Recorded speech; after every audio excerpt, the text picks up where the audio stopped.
Deputado, nós estamos a apenas 18 dias do fim do auxílio emergencial concedido durante a pandemia. E o Auxílio Brasil ainda não saiu. O auxílio emergencial ele vai ser prorrogado? Em caso afirmativo, a despesa ficaria dentro do teto de gastos ou a aprovação se daria por meio de novo crédito extraordinário, permitindo que essa despesa fique fora do teto, deputado? Veja, nós temos duas questões que são precedentes com relação a essa discussão.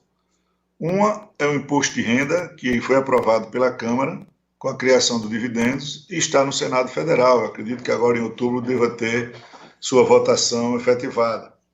O imposto de renda, ele serve de fonte para a criação do novo Renda Brasil, tá? Que vai dar um desafogo àqueles que estão muito abaixo da camada de pobreza, ali do nível mínimo, e que estão sofrendo bastante com esse momento inflacionário, que é mundial, não é brasileiro, ele é mundial. Então, nós temos que ter a aprovação do imposto de renda.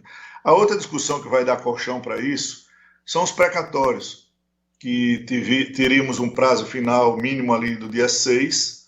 Foi pedido vistas na comissão pelo Partido dos Trabalhadores, regimentalmente perfeita. As vistas estão vencendo hoje, penso, e na próxima semana poderá ser votado na comissão os precatórios e no plenário imediatamente. Eu acho que é um tema que vai unir a votação, que ele dá um regramento para, de uma certa forma, essa fábrica de precatórios no Brasil, que precisam ser vistos, analisados, mas decisão judicial a gente não contesta, a gente cumpre. Se arruma um ordenamento numa PEC para que esses precatórios sejam pagos. Com a votação e aprovação da PEC, nós teremos uma sobra orçamentária que vai nos permitir discutir o Renda Brasil. O auxílio é uma decisão ainda, é uma discussão que está em andamento no Congresso Nacional. Vai ser necessário? Até quando será necessário? Em que setores serão necessários? Quais são os atingidos? Quem será excluído? Como é que fica essa questão de teto? A princípio, todas as discussões que nós tivemos com relação ao auxílio até então é dentro do teto. Nós temos um problema orçamentário sério, nós temos um excesso de arrecadação gigantesco, inclusive os governadores vão ter muitas dificuldades para prestar contas do dinheiro da educação, do gasto mínimo de 25%, com excesso de arrecadação nos estados e no governo federal, e nós temos um teto de gastos, que foi criado para um país que está em desenvolvimento, numa economia em crescimento, para demonstrar seriedade.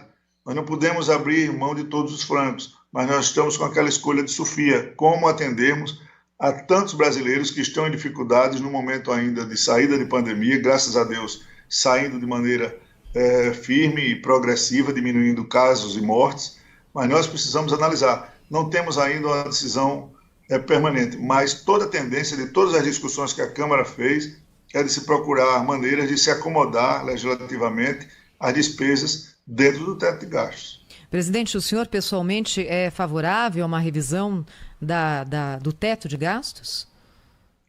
Não é uma revisão. Quando o teto de gastos foi aprovado, ele tinha alguns pilares. Ele tinha o pilar da reforma trabalhista, da reforma previdenciária, da reforma tributária e da reforma administrativa.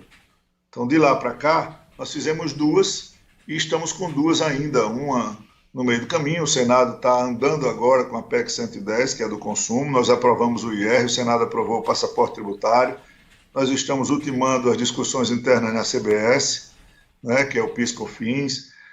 Nessa situação toda, faltam ingredientes para que o teto encontre uma situação estável, porque na realidade o que nós precisamos no Brasil é de piso.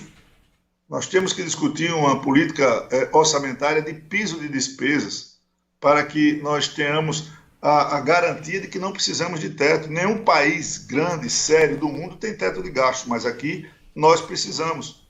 Nós precisamos dar sinais externos e internos de respeito às despesas, por isso o teto, de que a máquina pública tenha as suas despesas contidas, que não haja excesso, que não haja peso em demasia para os contribuintes. Então, nesse momento, o Brasil carece e precisa do respeito ao teto de gastos. Mas o futuro vai vir, nós vamos trabalhando para que a gente consiga implementar o piso de gastos, né? Se nós tivermos piso, nós não precisaremos de teto.